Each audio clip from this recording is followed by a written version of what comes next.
Arrêtons cette machine à broyer la proximité. Le tarif réglementé, ça touche tout le monde, ça touche les petites retraites, ça touche les personnes seules, ça touche toutes les familles. Alors bien évidemment, à un moment donné, les élus locaux doivent quand même dire stop.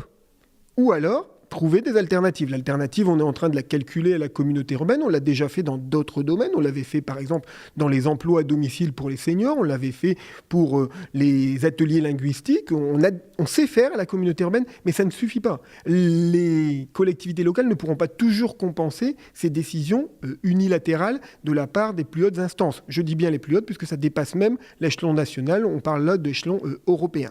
Je suis sur le combat sur les tarifs réglementés de l'énergie, mais j'étais hier sur le combat du pouvoir d'achat et j'étais il y a 3 ans sur cette volonté de maintenir un gel des tarifs communaux pour, par exemple, vous allez vite comprendre, 30% d'augmentation du coût du repas à la cantine payé par la ville, mais toujours le même tarif payé par les parents. La différence, c'est le budget communal qui le met. Donc ces combats-là, je les mène depuis longtemps, il n'y a ici aucun opportunisme.